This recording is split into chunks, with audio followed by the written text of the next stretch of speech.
Hi friends of the spoken word, it's time for Tip Tuesday. Today I want to talk about noise reduction, or basically your audio setup. Because in the past days I read a lot about noise reduction. Colleagues and friends of mine have problems with the noise reduction and ask themselves why they still have a bit of noise in their sound. And companies like Audible request your audio to have at least minus 60 dB. So if you have a noise that is above that amount, the files won't be accepted by Audible.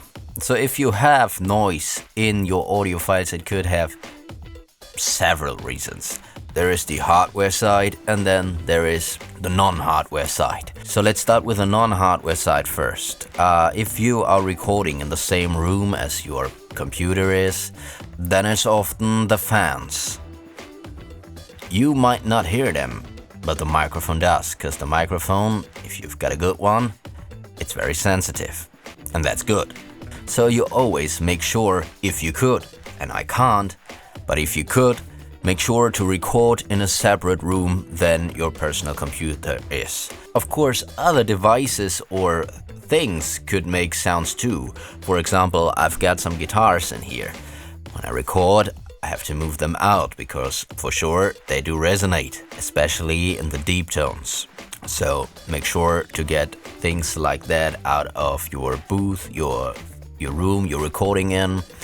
If you're recording on a laptop, that's good because laptops are way more silent than computers. They won't interfere with your audio in general. Then if you have something like, I talked about it on last Tip Tuesday, the Isovox, or something that you did on your own, so take some card boxes and foam and put it around you, your body, your head, whatever you can do to separate your recording area from the rest of the room, the rest of your flat, whatever, may it be a curtain, bed sheets, whatever. Everything helps to keep the sounds that you don't want to interfere with your audio out of your recording area. And I don't talk about traffic or people from outside, birds or something. These are of course bad sounds, but I'm talking about the noise that is creating that noise floor in your audio that you might not hear. Every room has kind of a noise in it by nature. So, but again, the target in that case is to lower it under minus 60 dB. So, yeah, that's basically the non-hardware side. When it comes to hardware, then it's three things. It's the microphone, it's the audio interface, and if you invested in those two, make sure to not go cheap on the cable.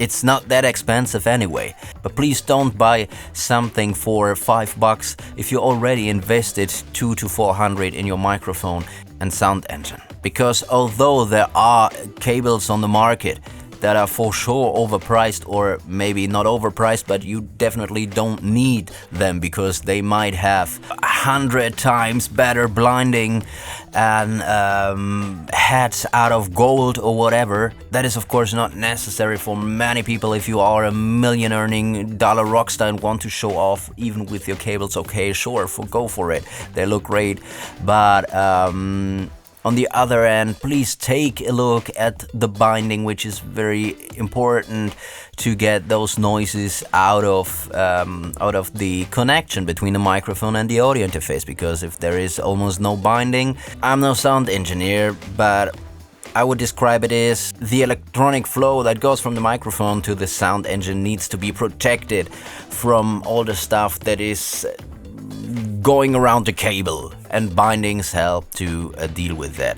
So, and of course the hats, I call them hats, is it the right way? What is the English? The plugs. So basically the plugs, the jacks that you got on your cable should be done out of good material. They should be attached well to the cable. There is a lot of shit out there that is inviting all the noise into your connection. But if you go with companies like Cordial, you do nothing wrong. Of course, 3 to 5 meters may cost you about $20 to $30 for one cable. That sounds much, but those cables do not only sound great and do their work, they are also robust and don't break that easy if you roll them together to carry them with you or if you step on them. So in that case, you invest that 20 to 30 bucks once, while with a cheaper cable you might have to buy 3 to 4 cables in 2 years because you once stepped on it or cringed it a bit or whatever and it broke, so you gotta buy a new one. So that's a good and very important investment. So let's talk about the microphone. The microphone you see right here is the one I would recommend for you as a beginner, as a semi-professional, and even as a professional. I know many colleagues and friends of mine that use this kind of model. To name it, it's the Rode NT1. I think I do know even more that use the little brother of it, so the NT1-A. I don't have any experience with that one, but I think you won't do nothing wrong with that too.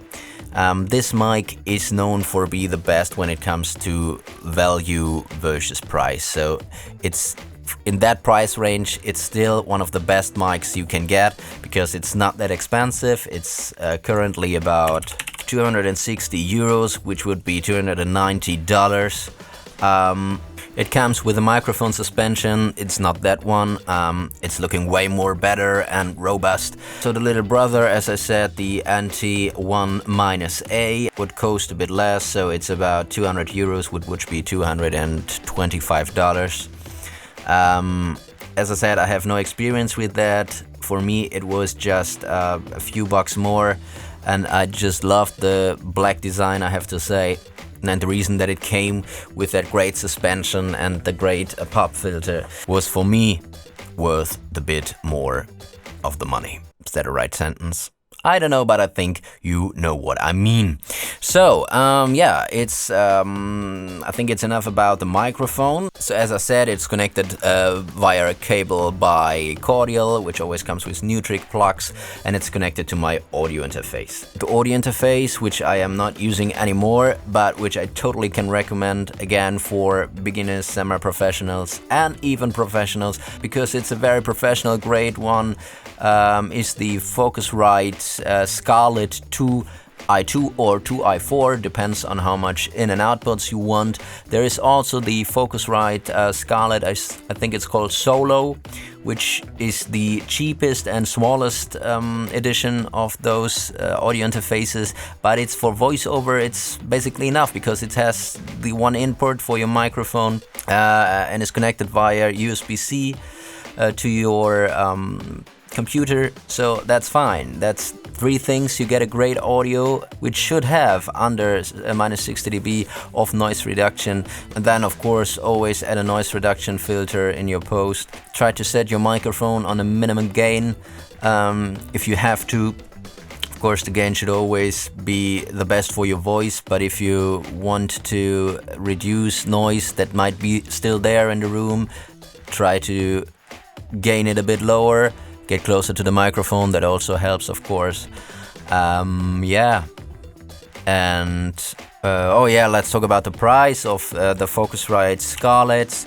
The Focusrite Scarlett Solo, so the smallest edition, is about 110 euros, which is $122, so that is not very much for a good audio interface. There are many audio faces out there from the big brands, so Focusrite is one of them. There is the M Audio Box or something, it's called like that. There is one from Steinberg. There is one from Native Instruments. I know that especially in the US, many are working with the Apollo twin audio interfaces, but they come a bit pricier than the ones I recommended so far, but of course they are great. But yeah, to sum it a bit, Rode NT1 or NT1A connected with a Cordial cable. There are of course other brands too, but I have the most experience with the Cordial cables. They make a huge difference, so that 20 to 30 bucks are totally worth it. And then connected to an audio interface that should be at least one of those I've mentioned or similar when it comes to quality and perfection. Yeah. So I think that's it for today's Tip Tuesday. If you have any questions about it, feel free to ask me in the comment. See you tomorrow on Wishing Wednesday.